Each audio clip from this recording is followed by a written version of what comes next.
another move in free I agency. wouldn't be surprised.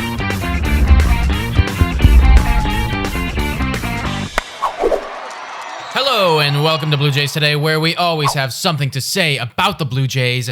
I'm your host, Nicholas Playlog. And I'm your host, Adam Peddle, and today we're going to be bringing you all up to date with what has happened this past week in the off-season. But before we get into that, guys, make sure to drop a like, subscribe to the YouTube channel, and hit that notification button if you like this video, okay? Because you can receive all Blue Jays news here at Blue Jays Today. That is very true. That is very, very true. Yes. Oh, also Patreon, guys. We have a Patreon website. Check it out. It's $3 a month Canadian, and you guys can ask a question that will be featured on the show, answered by these intelligent dudes right here. Yeah, super smart duper duper analytical, university educated. Yeah. And this is what we're using our degree for. Exactly. You- Well said, brother. Okay, so today we are breaking down what's happened in the past week. So let's start off with something Blue Jays related, or rumored to be Blue Jays related. That is the potential trade acquisition for Chicago Cubs third baseman Kris Bryant. Oh man, it's just early on, if you were to tell me that, I'd be like, oh, back in October, I'd be like, oh yes, okay, yes, Kris Bryant, yeah, we really need him. Now you got blue balls. Now I'm hurting. It's hurting. I'm like, just do it. I just wanna, ejaculate is the word I was going to right there. But yes, I understand what you're saying. And there has been a lot and not a lot of results. Yeah, and I understand, we have to be very smart with our money, and you can make an argument that the Blue Jays have been very, I guess, smart with their money right now. They're not going crazy. They haven't made any bad moves yet. No. They haven't. Yeah, that's true. We haven't made a good move, but we haven't made a bad move. We have made a bad move, so we're in the middle still. But what do you think about Kris Bryant even coming to Jays? What would that mean? I don't know. I was looking back at his past seasons. He had a great 2019, actually. I thought he actually would have fell off a bit, but, his slugging was like 533 or something. He was an all-star. He had over 100 runs, so he was nice. His 2020 season had a lot to be desired, though. He just barely hit over 200, hitting 206 last year. And looking at all of his metrics on Baseball Savant, that's the site that we use quite frequently here, they were awful. They were god-awful. Pretty much everything was bottom 20 percentile. Yeah. So that's not very promising. And what's also not very promising about Kris Bryant is the fact that there's only 1 year left on his deal. So you do trade for him, we're probably needing to give up prospects for that. And it would be a very similar thing to Lindor, where it's if you're getting him, you probably want to sign him for a bit longer. Yeah. You don't want to just have him as a 1 year rental. Yeah. The only positive thing, though, I will say about Kris Bryant is that because he's coming off of a down year, could be cheaper. He could be a lot cheaper. Good. We're not giving up any big prospects. We'll give up a prospect, maybe a one guy down deep in our minor league system, maybe a guy we drafted I haven't even heard of. But that would be good, because I do think Kris Bryant, maybe for 1 year helps the team. I don't really see him signing back like I see with many other people. If you're going to trade for anyone, if the Blue Jays are going to acquire any good players, you got to trade for them, as we've seen in the past few years. So, a trade for Kris Bryant for 1 year, maybe I'll flirt with the idea if we only give up one prospect. Yeah, all depends on what we need to give up for that. And truthfully, if we were to trade for him, I certainly wouldn't want to see a 206 batting line coming from the former MVP. So that's something that's been going on. As the Kris Bryant rumors. What do you guys think? What do you guys think about that? Do you guys even want Kris Bryant? No? Yeah, I'm still deciding. But buddy, talking about deals, talking about extending people, something else that's been going on this past week, and they actually came out and said, or what I read anyways, was that they're not in deep talks with this. This is just, something that will be happening in the coming months, and that is an extension for elite shortstop Tatis, number one on our projected 2021 shortstop. Yes. Tatis, and they were talking about a 10-year deal. And, Ken Rosenthal said that, realistically would look like a $210 million to $230 million. I read the same thing. Yeah, roughly around that, probably the same article. But there's been reports that the Padres have said that they would be willing to give up $300 million. Oof. And I don't know about you, but my thoughts on that, we've said it that this guy is on a Mike Trout trajectory. Like Right. this guy is going to be great, or should be at least. But to give a guy $300 million already, I don't know. That feels like jumping the gun a bit. Because what if he busts? Well, let's look at somebody like a Kris Bryant. If you were to, if he had just come off of his MVP year and he was 22 years old, I don't think he was quite that young when that happened. I think he was something like 24. Right. But you extend him like that. I mean, you're thinking, oh my gosh, we're gonna be so lucky. We're gonna have this guy for 10 years, and then you're looking at last season, and this is 4 years removed from that MVP year, and he's barely hitting over 200. So it's not uncommon to see elite guys eventually drop off. They're still finding themselves in the league. The league is still developing to them. Yeah. Tatis is only 22 years old. Like, he's the same age as us. So I totally hear where you're coming from, where it's like, I don't know if locking him down for 10 years for $300 million is the right play. Yeah. But if I was the Padres at the same time, you don't want to let him get too deep into it, where he outprices himself. He gets so good that it's like we can't even afford to sign him back. Right. Because the thing is too, and I was thinking about this too, is Machado is on a big deal, and if they lock him down on a big deal, it's like, well, how much money do you guys really have left? Maybe a lot. I don't know. I don't know where money comes from. Where does money in baseball? in baseball just I have appears? No idea. It just appears magically in players' pockets. So yeah, I don't know. So I mean, what Ken Rosenthal suggested being like 210 million. Let's say they got lucky, 210 million for 10 years. That's 21 million a year. I mean, if he does at that level for that 10 years. Yeah, awesome. That's a steal. But it's a little bit risky. He still hasn't had 1,000 at bats. So now, one thing also to consider, and I remember hearing this argument. I'm sure that our viewers have heard, of the major deal that Patrick Mahomes signed in the football offseason. That was 10 years for roughly $500 million. And when you initially look at that, you think, holy crap, this is a lot of money. But then you start thinking about the market and where the market is going to be in 4, 5, 6 years. And when Tatis does become a free agent, will the price for an elite player, will it have inflated to a point of, like $40 million a year now? Like, is that what we're doing, right? So would a deal like this look, like a gold mine, 5, 6 years down the line? And that's all stuff that the Padres need to consider and evaluate moving forward. And that's the whole reason why they're doing it. That's the whole reason why they're doing it. They're trying to get ahead of the curve. But, exactly. Making great deals also comes with potential big risks. Yeah. And definitely happened before. Exactly. And, another big risk that has been with the New York Yankees, and I guess you could call it a big risk because, again, this guy, DJ LeMahieu, wants a lot of money for 5 years. But at his age, you don't know whether he's going to decline. And that's another thing that's been happening recently is that he's starting to get frustrated with the New York Yankees that they're not giving him exactly what he wants. Nice segue. DJ LeMahieu has reportedly come out and said that he is willing to now talk to some other teams, get some virtual meetings going, because him and the Yankees not on the same page right now. He's been super clear.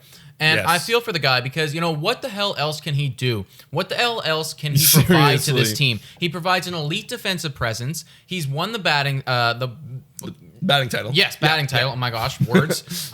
He batted for .367 last year, and he's been very clear as to what it is that he wants, and the Yankees are not willing to do that. So he can't do? Sorry to cut you off. What he can't do is he can't become 26 again. And I think that's it. Because if he's 26... my mom always says 30, 32, 33. That's not old, but I get it, Mom. But for baseball, yes, that is older.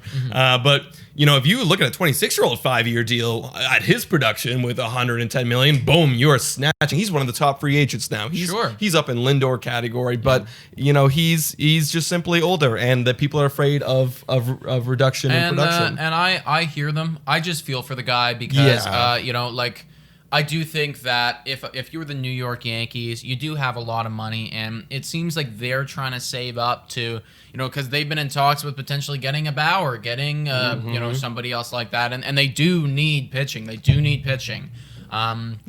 It just sucks for DJ because he deserves to get elite money, and I think he should get elite money.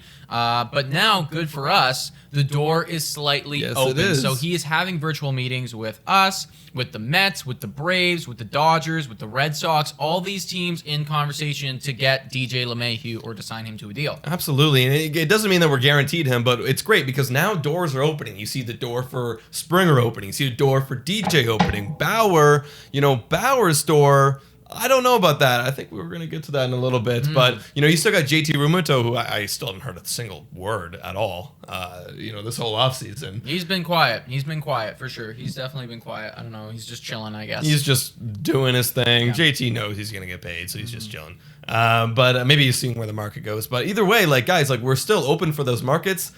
So I feel better. And the fact that we haven't made a move, like we said earlier, does help us get these top 4 guys. Well, I mean, the big positive here is, and we have people DMing us pretty frequently, and they're saying, "Oh my God, the Blue Jays need to make a move right now."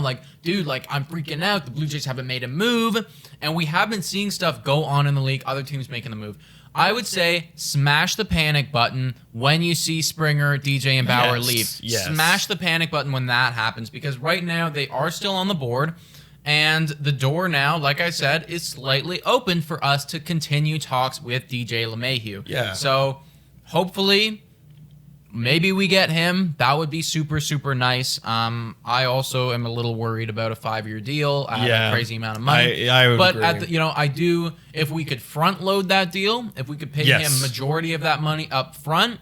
That would help us and our team build too, because look, we're cheap right now, and then eventually we're gonna have arbitrations coming up for all of our young core. It's so, if it is something like 100 and I don't know 20 million or something for 5 years, it's like if that is front loaded where you're paying like 30 million a year in the first couple, and then by the end of the deal it's more like 10 to 12. I would like that. Then actually. that is I wouldn't mind that at all. Realistic, I think, and it's something that we should offer him up. Yeah.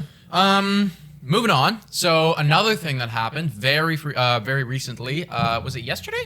I believe it was yesterday. Well, by the time this podcast comes out, it'll be a couple 2 days days ago. Yeah. Got you. 2 days. Liam Hendriks, the closer from the Oakland Athletics, has moved on from them. He has signed a deal with the Chicago White Sox. That is a group that is not sitting around. They're not waiting for anything. They're out here. They're shooting the shots, making the moves, and they got the guy. Well, here's the thing.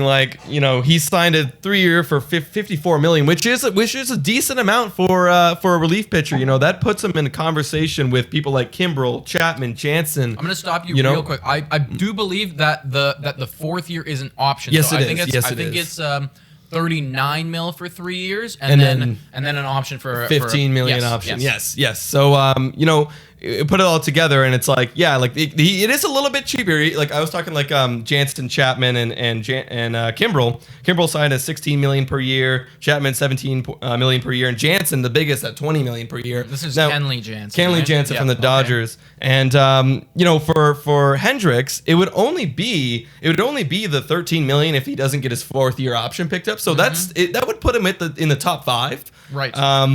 So which isn't bad for a guy who is one of the best closers. The only thing is we've said this before, is that relief pitchers can be a little bit volatile. I mean, you look at Chapman, he's still one of the better dominant relief pitchers in the game, but last year you saw a little bit of a drop off, and you can see how things might change. Yeah, I hear you, dude. I think that the White Sox, they trusted their scouting report, and this guy has been good for 2 seasons now in a row.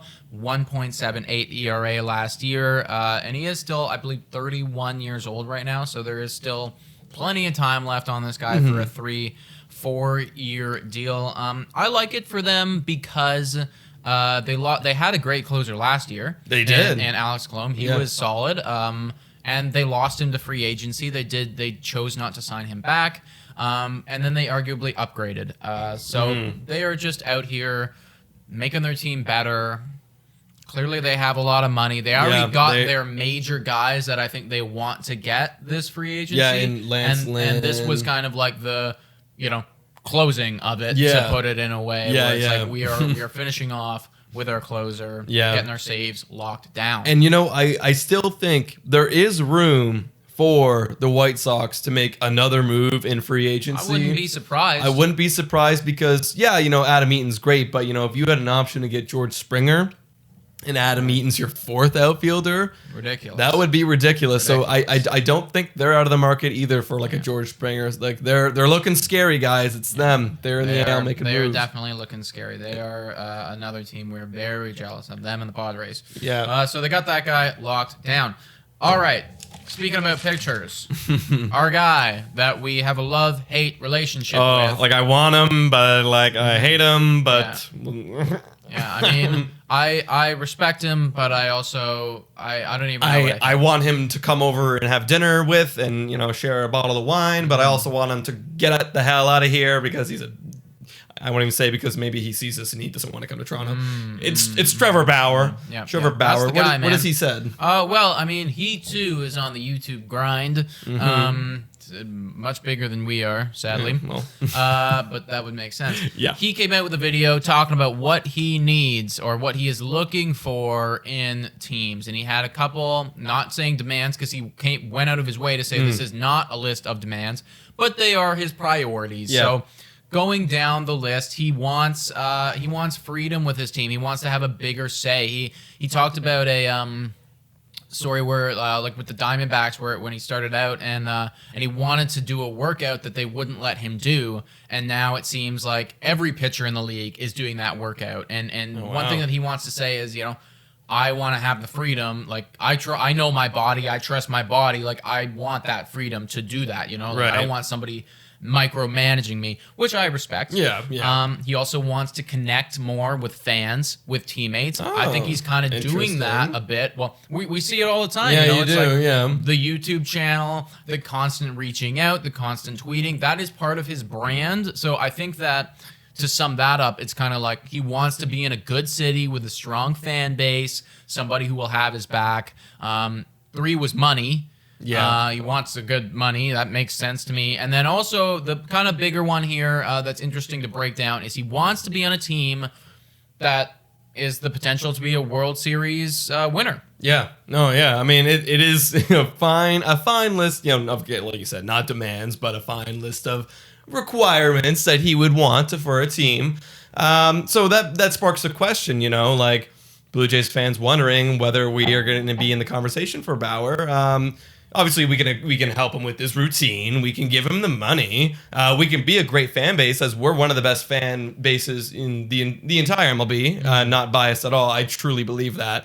But can we win a World Series? Honestly, I think so. I do think so. I think that we can definitely be competitive. Like when you're like realistically, the best team to go to would be the Dodgers. If they have the money to get you, then you'd probably want to go to the Dodgers. It's also LA. LA's a nice place, obviously. They have a massive fan base. I'm sure that they would trust you to do your stuff. He does want to pitch every 4 days, which I don't know if that would work with the Dodgers, considering they have a lot of. They do like Kershaw, Bueller. Yeah. They have some guys. I don't know if that would work there, but that's interesting. I've never. Wow. Someone who wants to pitch every 4 days. I've never heard of that before. Yeah, Bauer is. He really wants to be. It's like he wants to be part of the team. Like if he's on a team, it's like this is this is the guy right now. Like, we are like Bauer's going after. Bauer's going to do this for us. You know what? I respect that. Hey man, if you want to pitch every 4 days and it's like you go Bauer, then you go Ryu, then you go Nate, and then you get like maybe one of our call ups and our prospects, and then it's Bauer again, and then like you have a filler guy every so often. Yeah, and I guess if that's one of those things where it's like your body better than the trainers do, know that you're capable of doing this. You have trained to a point where you can handle this workload. Then I mean.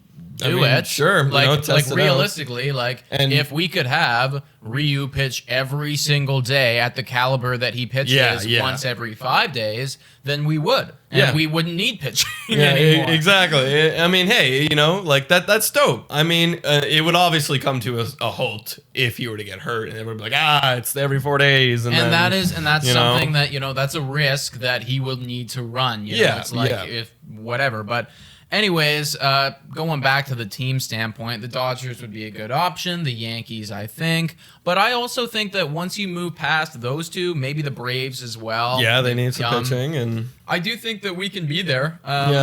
You know, like we're not out of the him, conversation. No. Like, I wouldn't say that you come here to die for your career. And he doesn't care about the geographical location, so like no need to worry that we're Canadian, you know, or that we live in a cold country. Right. You know, so that's also another point. Not just LA Angels. Like everyone thinks that he's gonna go. Like, okay, I mean, he can get the money in LA, but you're not going to get that World Series chance, Bauer. I'm sorry. Well, and that is one of those things. Like, I was reading an article talking about this, and this was obviously from an LA Angels writer's perspective, and they were saying that, you know, if he does come, then they will. And I still don't see it. No. I don't think that they have enough depth to be like. I think that maybe if they got a very elite coach to bring out the best in all of their players and elevate them to new levels, then. Okay, great. Yeah, because that could be the case. Because what would the rotation be? Bundy, him.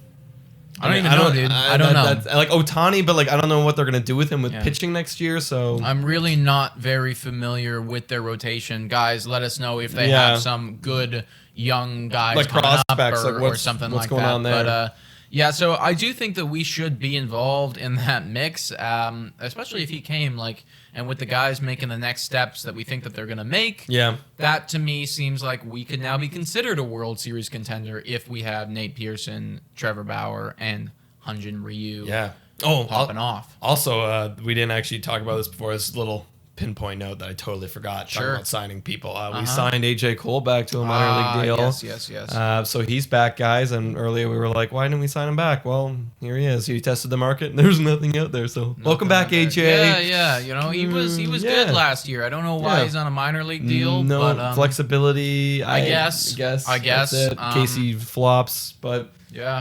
I mean, well, whatever. Like, I definitely want him to be part of the guys, part of the group. Absolutely.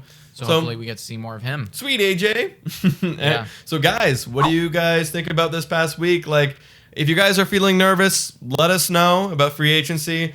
Just let you know, things are going to be okay. We haven't done anything bad yet, so let's not destroy them. Not destroy the front office, I mean, just yet. So stay patient, guys. Yes, guys. You can check us out on many of our other platforms: Spotify, Breaker, Anchor, Radio Public, and Google Podcasts. Also, make sure to subscribe to the channel, ring the notification bell. Instagram, always popping off on there. We're posting good stuff. I guess I should say on our Instagram, we just crowned the most attractive Jay. Oh yeah, it was Bo Bichette. So yeah. So if you follow us on there, you can vote on stupid crap like that. Also, Patreon, $3 a month to become part of the community. And guys, thank you so much for watching. And go Jays, go.